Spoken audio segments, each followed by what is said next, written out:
Hi అండి. ఈరోజు recipe వచ్చేసి సింపుల్గా చిక్కడి గ్రేవీతో ఎంతో టేస్టీగా ఉండే dhaba style palak egg gravy curry. ఇలా చేశారంటే పాలకూర అంటే ఇష్టం లేని వాళ్ళు కూడా చాలా ఇష్టంగా తింటారు. దీనికోసం ముందుగా ఒక బాండి పెట్టుకొని స్పూన్ ఆయిల్, చిటికెడు పసుపు వేసుకొని కలుపుకోవాలి. మనం ముందుగా ఉడికించుకున్న ఒక 6 ఎగ్స్ వేసుకొని స్టవ్ను సిమ్లో పెట్టుకొని నిదానంగా వేయించుకోవాలి. ఎగ్స్ ఇలా బాగా వేగిన తర్వాత తీసి పక్కన పెట్టేసుకొని ఒక మిక్సీ జార్ తీసుకొని ఒక టమాటా ఇలా చిన్న ముక్కల్లా కట్ చేసుకొని వేసుకోవాలి. 2 పచ్చిమిర్చి, శుభ్రంగా కడిగి పెట్టుకున్న గుప్పెడు పాలకూర, చిన్నవైతే 3 కట్టలు, పెద్దవి 2 కట్టలు తీసుకోవాలి. కొద్దిగా వాటర్ని పోసుకొని మెత్తగా మిక్సీ పట్టుకొని పక్కన పెట్టేసుకోవాలి. బాండీలో 3 టేబుల్ స్పూన్ ఆయిల్ వేసుకోవాలి. ఆయిల్ కొంచెం ఎక్కువనే ఉండాలి. 1 టీ స్పూన్ జీలకర్ర, ఇంచు దాల్చిన చెక్క, 5 లవంగాలు, 2 ఇలాచీలు, 2 బిర్యానీ ఆకులు, 2 పచ్చిమిర్చిల పొడుగ్గా చీల్చుకొని వేసుకోవాలి. 2 మీడియం సైజు ఉల్లిపాయలను సన్నగా తరుక్కొని వేసుకోవాలి. పోపు అంతా కలిసేలా కలుపుకొని ఉల్లిగడ్డ మగ్గేంత వరకు 5 నిమిషాల పాటు మగ్గించుకోవాలి. ఉల్లిగడ్డ ఇలా మగ్గిన తర్వాత దీన్ని మరోసారి కలుపుకొని టీ స్పూన్ అల్లం వెల్లుల్లి పేస్టు, 1/2 టీ స్పూన్ పసుపు వేసుకొని ఉండలు లేకుండా కలుపుకొని పచ్చివాసన పోయేంత వరకు ఉంచుకోవాలి.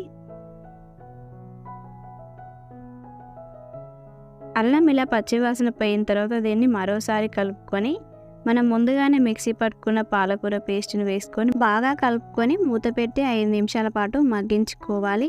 మీకు ఒకవేళ ఎక్కువ క్వాంటిటీలో కావాలి అనుకుంటే మిక్సీకి వేసుకునేటప్పుడు 2 కట్టలు ఎక్స్ట్రా వేసుకోండి. మధ్య మధ్యలో చెక్ చేస్తూ ఉండాలి, లేకుంటే అడుగంటుతుంది. మూత పెట్టి మరొక 5 నిమిషాల పాటు మగ్గించుకుందాం.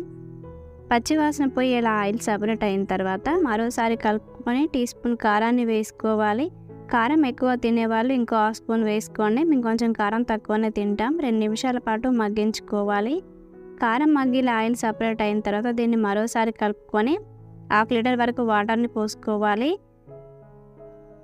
గ్రేవీ బాగా చిక్కగా ఉండకూడదు, అలా అని బాగా పల్చగా ఉండకూడదు, మీడియంలో ఉండేలా చూసుకుంటూ వాటర్ని పోసుకోవాలి. 5 నిమిషాల పాటు మగ్గించుకోవాలి. ఇలా బాగా మరుగుతున్నప్పుడు మనం ముందుగా వేపుకొని ఎగ్స్కు గార్లు పెట్టుకొని వేసుకోవాలి. రుచికి సరిపడా సాల్ట్ వేసుకొని మరోసారి కలుపుకొని 5 నిమిషాల పాటు మగ్గించుకోవాలి.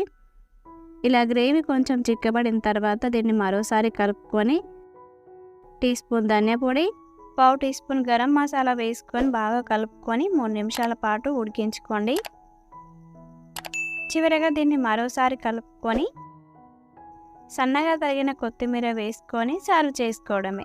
ఇంతే అండి, ఎంతో టేస్టీగా ఉండే dhaba style palak egg gravy curry ready అయింది. మీరు కూడా ఒకసారి ట్రై చేయండి. మరికొన్ని మంచి రెసిపీస్ మన ఛానల్లో వస్తూ ఉంటాయి. లైక్ చేయండి, కామెంట్ చేయండి. మరికొన్ని వీడియోస్ కోసం మన ఛానల్ని సబ్స్క్రైబ్ చేసుకోండి. Thank you for watching.